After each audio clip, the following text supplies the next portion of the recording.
HS third semester West Bengal উচ্চ মাধ্যমিক class 12 physics প্রশ্নপত্রের সমাধান। কোশ্চেন নম্বর 12, একটি সমান্তরাল পাতধারকের পাতদ্বয়ের অন্তর্বর্তী মাধ্যমের পরাবৈদ্যুতিক ধ্রুবক 2, এর ধারকত্ব 3 মাইক্রোফ্যারাড। এখন ধারকটির পাতদ্বয়ের মধ্যবর্তী দূরত্ব দ্বিগুণ করে ওই ফাঁকা স্থানে K=4 পরাবৈদ্যুতিক ধ্রুবক সম্পন্ন প্লেট প্রবেশ করানো হলো। এখন ধারকটির ধারকত্ব কত হবে? Option A 1 microfarad, option B 2 microfarad, option C 6 microfarad, option D 9 microfarad.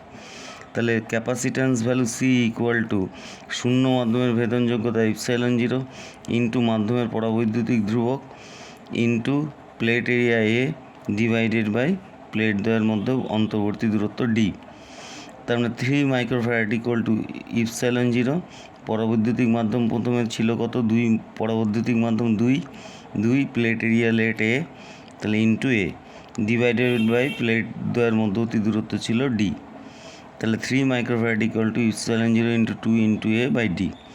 এখন নতুন ধারকত্ব হলো, ধরলাম প্লেট দ্বয়ের মধ্যে দূরত্ব কী করা হয়েছে? দ্বিগুণ করা হয়েছে, এবং পরাবৈদ্যুতিক মাধ্যম 4 পরাবৈদ্যুতিক ধ্রুবক বিশিষ্ট পরাবৈদ্যুতিক মাধ্যম প্রবেশ করানো হয়েছে। তাই নতুন ধারকত্ব হচ্ছে C dash equal to ε0 into 4 into A divided by 2d। তার মানে ε0 into 2 into A by D. ε0 into A 2 into A by D মানেই হচ্ছে 3 মাইক্রোফ্যারাড। তাহলে সঠিক উত্তর হচ্ছে 3 মাইক্রোফ্যারাড।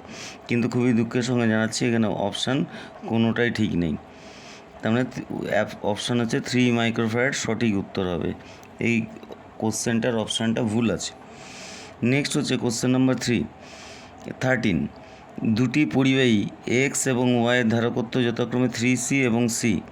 পরিবাহী এক্সে কিউ আধান দেওয়া হলো, যা পরিবাহীটি ওয়াইয়ের সঙ্গে ভাগ করে নেয়। ভাগ হওয়ার পরে মোট শক্তি ও এবং মোট প্রাথমিক শক্তির অনুপাত কত? তাহলে একটা পরিবাহীর ধারকত্ব হচ্ছে 3c আর একটা হচ্ছে c। তাহলে এখানে আমি কিউ আধান দিয়েছি, তাহলে এখানে এনার্জি স্টোর হয়ে আছে কত? E equal to E initial EI equal to half into CV square বা half into Q square by C. তাহলে কিউ স্কোয়ার বাই 3c, তার মানে 1/6 Q square by C. Next, পরে যখন দুটোকে পরিবাহী তার দিয়ে যুক্ত করলাম, মানে আধান বন্টন হলো, তখন কমন বিভব হলো ভি ইকুয়াল টু কী হবে? Q1 মানে কিউ প্লাস এর মধ্যে আধান কত? 0, Q2 equal to 0 by C1 plus C2 3c plus C, তাহলে কিউ বাই 4c। তাহলে এটা হচ্ছে কমন বিভব দাঁড়ালো। তাহলে এইবার কমন বিভব হলে এর মধ্যে শক্তি কত রয়েছে? ই ফাইনাল 1, 1 নম্বরে শক্তি রয়েছে half C V square, half into 3c into V square মানে হচ্ছে কিউ বাই 4c। তাহলে Q square by 16 C square, তার মানে 3/32 Q square by C. E final 2, অর্থাৎ দ্বিতীয় গোলকে কত শক্তি থাকবে? Half into C into V square. ভি এর মান হচ্ছে কিউ স্কোয়ার বাই 4c, তেমন হচ্ছে Q square by 416 C square, তার মানে হচ্ছে 1/32 কিউ স্কোয়ার বাই সি। তাহলে পরবর্তী সময়ে মোট শক্তি কত দাঁড়ালো?